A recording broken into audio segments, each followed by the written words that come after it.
êtes sur Radio Delta, la radio qui rayonne entre les oreilles.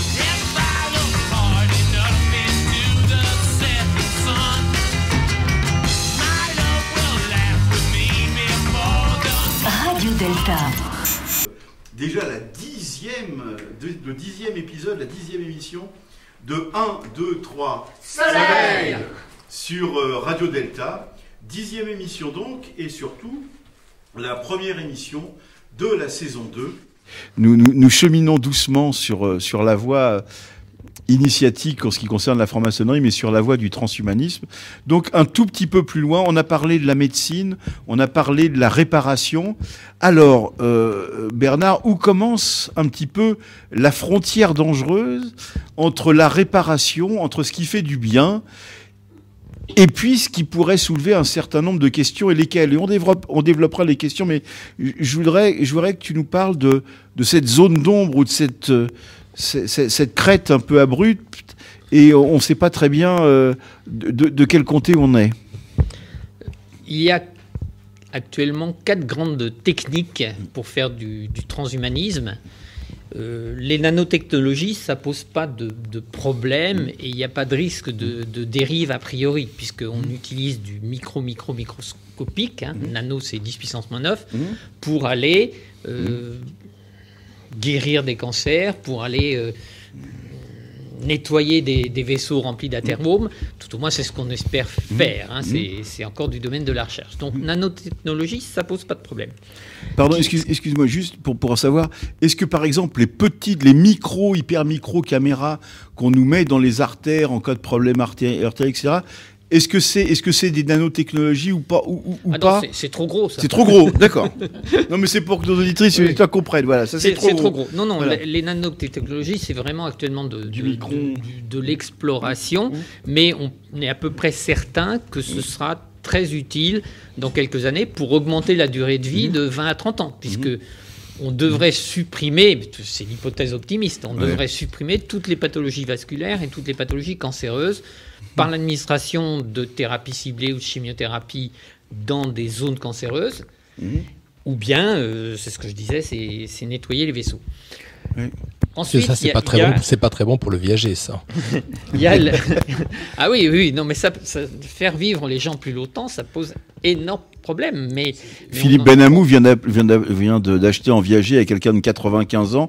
Il vient d'en prendre pour 30 ans, là, il ne le savait pas encore. À peu près, oui. Le record, c'est 129 ans, je crois, actuellement. Quelques bonnes nouvelles.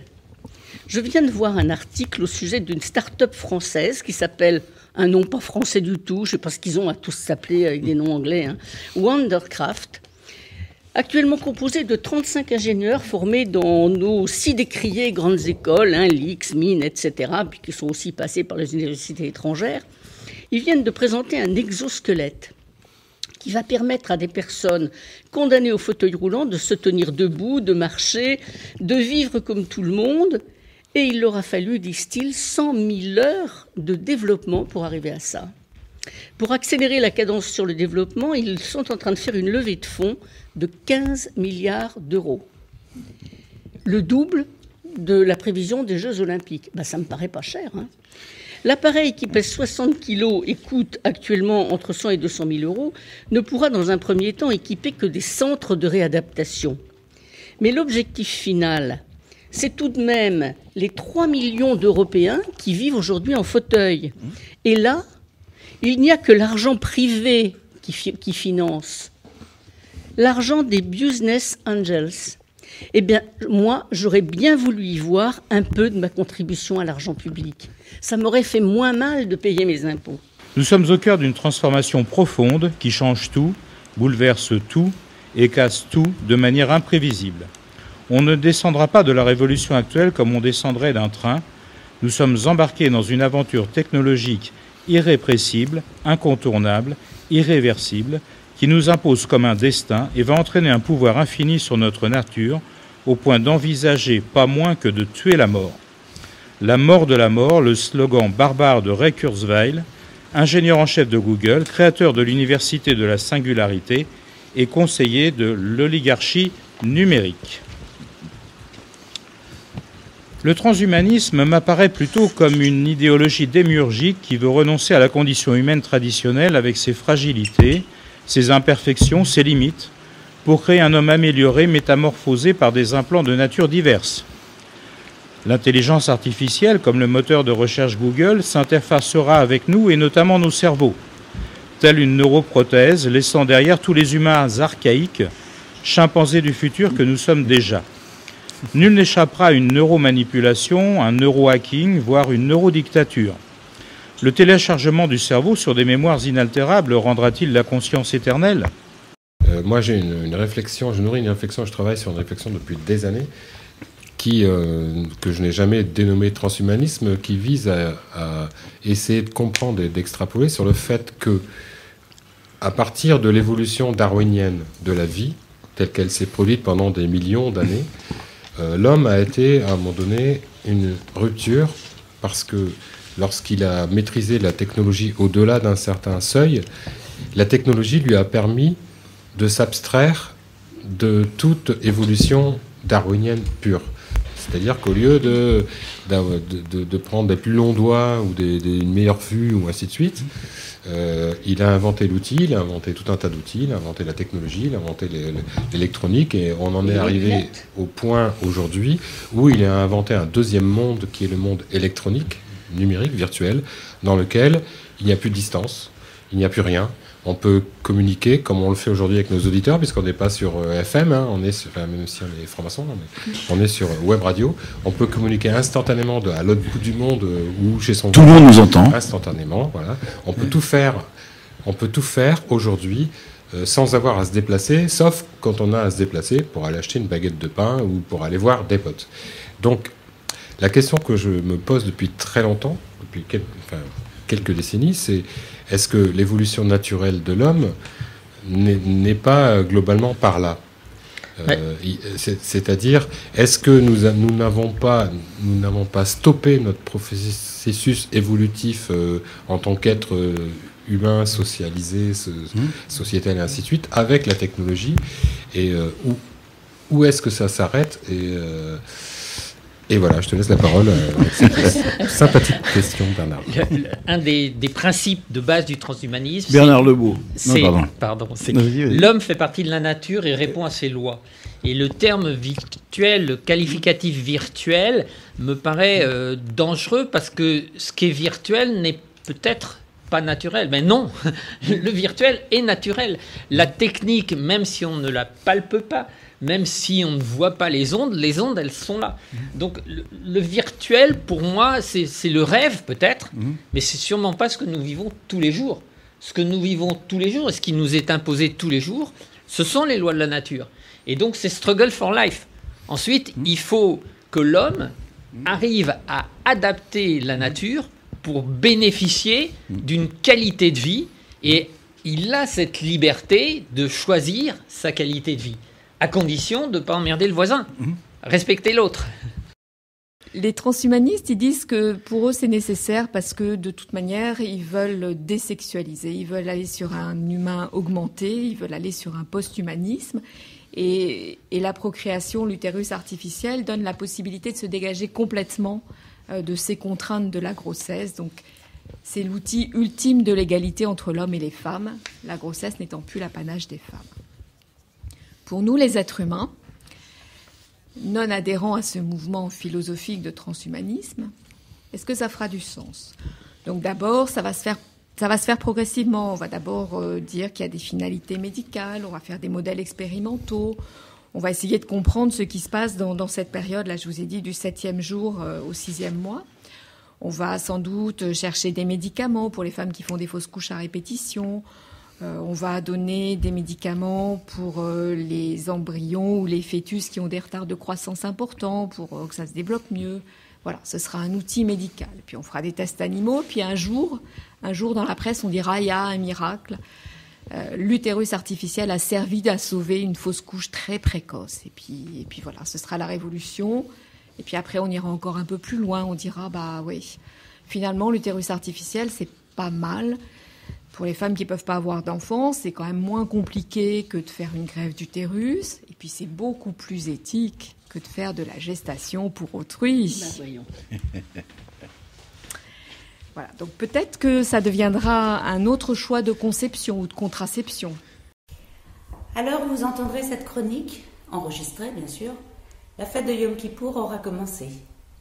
Il ne saurait être question de parler de religion dans une émission dédiée à la maçonnerie, étant rappelé que dans nos loges, il est proscrit d'y aborder ce sujet, de même que celui de la politique. Cela étant, à l'instar de Noël, la fête la plus importante du christianisme, qui évoque la lumière, objet de notre quête, et qui de religieuse peut devenir symbolique, Yom Kippour, fête la plus respectée du judaïsme, est aussi un voyage initiatique. Même les juifs les plus récalcitrants aux faits religieux, ceux qui ne croient en rien, font Kippour. L'expression c'est « Est-ce que tu fais Kippour ?» « Oui, je fais Kippour. »« T'as réservé ta place ?» « Oui, à côté de mon docteur. Je lui parlerai de mes bobos. » Parce qu'au-delà des prières qui consistent à demander à Dieu, pour ceux qui espèrent dans leur démarche, le pardon pour les fautes commises, Kippour invite à l'introspection, à la rétrospection, à un examen de conscience en s'interrogeant sur ce qu'on a fait ou sur ce qu'on n'a pas fait, ce qu'on s'est abstenu de faire, étant souvent pire que ce qu'on a fait, comme le rappelait le regretté Elie Wiesel. Kippour, qu'on appelle communément le grand pardon, doit être considéré comme un événement spirituel et psychologique extraordinaire qui rassemble au nom d'une mémoire collective transgénérationnelle tous les juifs croyants ou non. Je souhaite donner tout de suite la parole à Franck Foucret de la grande loge mixte de Memphis-Misraïm, GL3M, qui va nous parler à la fois de On va rentrer et puis surtout du premier salon d'humour maçonnique de Paris. Franck. Festival, pardon. Voilà. Oui, On va rentrer, c'est le bon coin des francs-maçons. En fait, les francs-maçons qui veulent passer des annonces. Quand tu vends ou quand tu achètes quelque chose, il y a toujours un rapport de confiance. Ouais. C'est-à-dire que tu souhaites que ton objet auquel tu tiens soit transmis à quelqu'un de confiance. Tu pourras retourner le voir, ton canapé, te coucher dedans de temps en temps. Voilà, pour aller faire comme disait. Non, on ne dira rien. Crac, crac. Bon, eh bien là, tu vas sur On va rentrer, tu mets des annonces pour...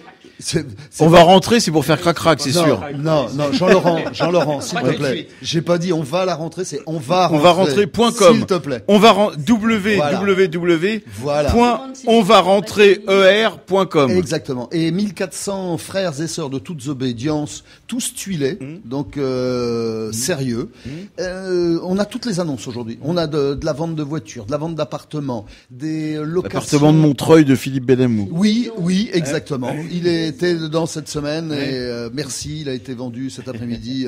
Enfin, c'est pas encore signé, paraît-il, le notaire, qui n'est pas un franc-maçon, semble-t-il. Donc, c'est pas sûr. Voilà. Bon, trêve de plaisanterie, ça va me permettre d'introduire le festival du Mont Maçonnique après. Donc voilà, allez vous inscrire dans On va rentrer, c'est gratuit, on met ces petites annonces. Toutes les semaines, il y a une newsletter qui envoie le résumé. C'est gratuit, tout à fait. Voilà. Alors, on va parler du festival. Et alors, tu disais tout de suite le premier festival. Non, c'est le premier festival à Paris. À Paris. Parce que, en fait, j'ai connu le festival parce qu'avec mon complice Sat, qui est l'illustrateur, le merveilleux illustrateur de mes ouvrages, nous sommes allés... Et de ceux de Philippe Benamou. Exactement, du dernier cahier d'été qui nous a occupé tout l'été, le cahier du maçon, donc enfin les trois. Donc nous sommes allés, il y a 2 ans et cette année, nous sommes allés au Festival d'humour maçonnique d'Aix-en-Provence, puisque les Aixois, depuis 8 ans, tous les 2 ans, organisent le festival. 400 maçons-maçonnes, toute la journée, dans une salle, c'est du rire de toute la journée. Et il y a les Aixois qui ont monté les sketchs et les Belges qui arrivent avec tout un répertoire de chansons françaises et autres détournées avec des réécritures maçonniques. Et là, c'est vraiment de l'humour. Et je vous dis donc au mois prochain, avec un thème qu'évidemment nous ne connaissons pas, parce que voilà, c'est toujours comme ça sur Radio Delta, c'est de la surprise. peut-être Pierre Mollier, peut-être quelqu'un d'autre. Nous réfléchissons. Il faut dire les choses en vérité. Genre, les thèmes sont décidés la veille au soir. Oui, on essaye maintenant, on s'améliore. On y arrive 3-4 jours avant. Vous êtes sur Radio Delta, la radio qui rayonne entre les oreilles.